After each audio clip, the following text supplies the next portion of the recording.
moltan daawwattoota Oromiyaa Miidiyaa Neetwork amma dabaree oduu ijoorra geenyetti jira. Oduu ijoorraatan isinitti himtanii Faayizaa Iliyaasim. Jalqaba irratti humnoonni bilxiginnaa horroo guduruu Wallaggaatti qe'ee maatii hayyu duree adda bilisummaa Oromoo Obbo Daawud ibsaa gubane.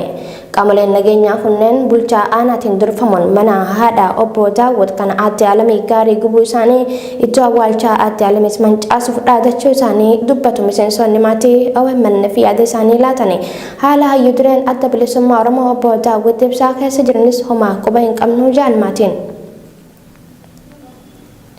Ijoo keenyatti aanuun Finfinneetti labsii yeroo muddamaa hordofee hidhaan eenyummaa jiddu gala godhatee raawwatamaa jira. Komishineen mirga namoomaa Itoophiyaa labsii yeroo muddamaa biyyattiitti labsame hordofuun hidhaan eenyummaa namootaa jiddu gala godhatee raawwatamaa jiraachuu ibse.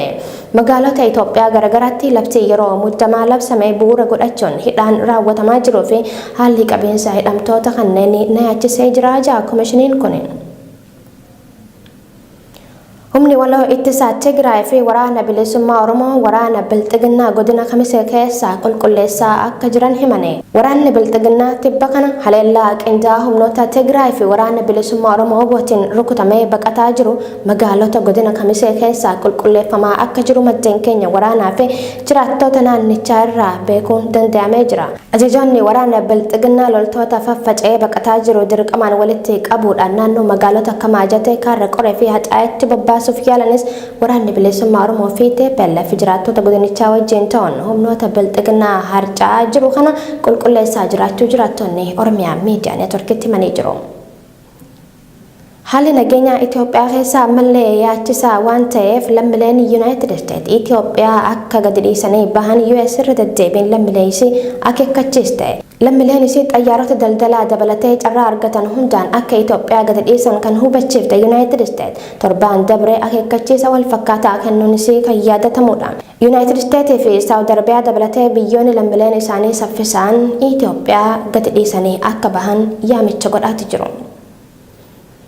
Ijoo keenya gama biraatiin ergama addaa gamtaa Afrikaa kan ta'an pireezidaantii Naayijeeriyaa duraanii Olusegun Obasanjo Maqaletti hooggantoota Tigraay wajjin mari'atanii sirna bilxiginnaas yaada ijaarsummaa kana eegaa akka jiru mirkaneessee jira.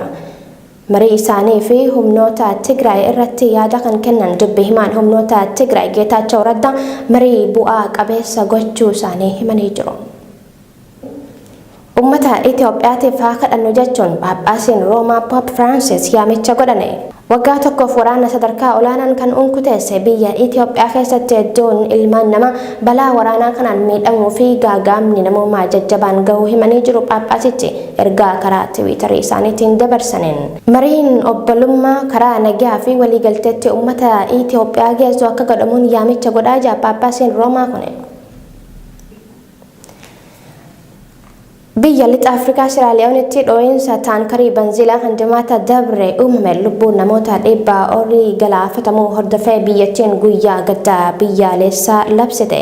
Balaa magaalaa guddittii biyyattii keessatti uumameen namoonni 100 olii yoo lubbuu dhaban kanneen hedduu ta'an ammoo miidhamuun hospitaalatti argamu.